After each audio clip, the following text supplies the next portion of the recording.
गुरु जी का खालसा श्री वाहिगुरु जी की फतेह। जन्म साखी 10 गुरुओं की अर्थात सूरज प्रकाश ग्रंथ साखी गुरु नानक देव की। गुरु जी ने खेती नष्ट कर देनी और वैराग्य धारण कर लेना। पिता कालूचंद जी की धन कमाने की खुशियों को पूरा करने के लिए गुरुजी जब खेती की रखवाली करने के लिए जाते तो आप किसी भी पशु को बाहर न निकालते, जिस कारण सारी खेती पशुओं ने चर ली। एक दिन खेती को नष्ट हुई देखकर मेहता जी ने गुरुजी को बहुत क्रोध के वचन कहे। खेती का काम त्याग कर गुरुजी गांव से बाहर दूर एक वृक्ष के नीचे सारा दिन अकेले बैठे रहते। हर समय वैराग में ही मस्त रहते। कुछ दिनों के पश्चात उन्होंने खान पीना भी त्याग दिया। वृक्ष की छाया खड़ी रहनी। एक दिन दोपहर ढली के समय बाहर जाकर आप जी एक वृक्ष के नीचे चादर बिछाकर सोए हुए थे। उस समय सब वृक्षों की परछाई ढल चुकी थी, परंतु जिस वृक्ष के नीचे गुरुजी सोए हुए थे उसकी परछाई वैसी की वैसी ही वह खड़ी थी। 2 घड़ी के पश्चात अपने खेतों की निगरानी करता करता हुआ घोड़े पर सवार होकर उधर से राय बुलार आ गया। यह अद्भुत लीला देखकर वह बड़ा हैरान हुआ।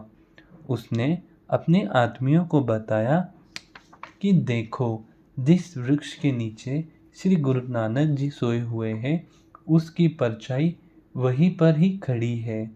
यह निश्चित ही कोई अवतार है, परंतु अपने आप को प्रकट नहीं करना चाहते। इससे पहले भी एक अद्भुत लीला देखी थी कि इन पर एक सांप ने अपनी फन से छाया की हुई थी। इस प्रकार की स्तुति करता हुआ राय बुलार गुरु नानक देव जी को नमस्कार करके घर आ गया। राय बुलार की श्रद्धा। राय बुलार ने मेहता कालू जी को कहा कि तुम बहुत भाग्यशाली हो, जिसके घर नानक जैसा पुत्र पैदा हुआ है। इसे आज से कड़वा शब्द न बोलना। मेरी ओर से एक सुंदर पोशाक ले जाओ और नानक जी को पहनाओ। आगे से भी मैं उनकी हर प्रकार की ज़रूरत अनुसार सेवा करने के लिए तैयार हूँ।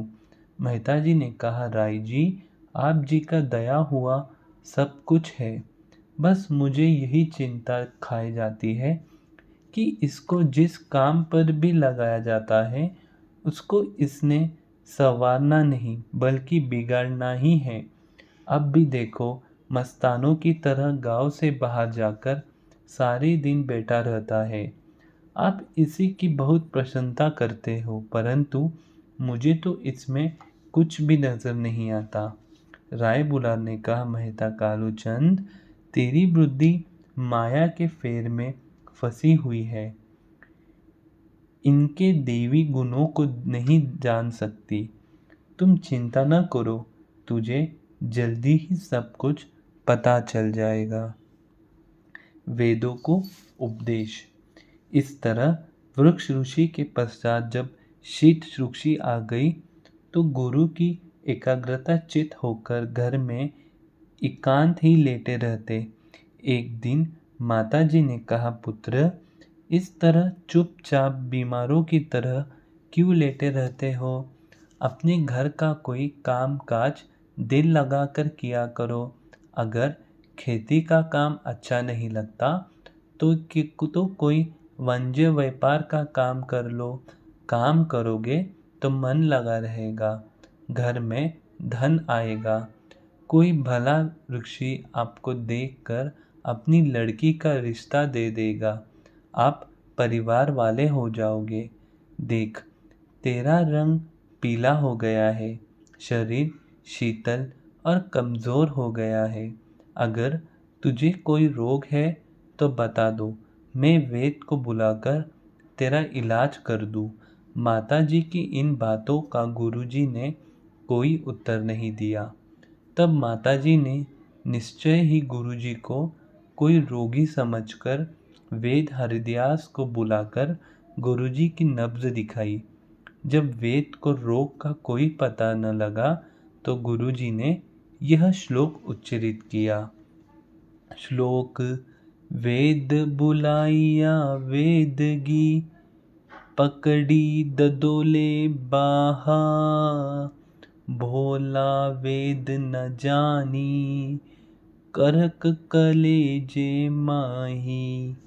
वेदा वेद सुवेद तु पहिला, रोग पछान, ऐसा दार लोडी लहो, जित वजे रोगा घन। जित दारु रोग अटही, तनि सुख वैसे आई। रोग गवाही अपना, त नानक वेद सदाई। वेद हरिदास आप जी के यह विचार सुनकर हैरान हो गया और हाथ जोड़कर कहने लगा, महाराज, आप जी के वचन सुनकर मेरा अज्ञान दूर हो गया है। आप कृपा करके मेरे मन का रोग अहंकार भी दूर कर दो।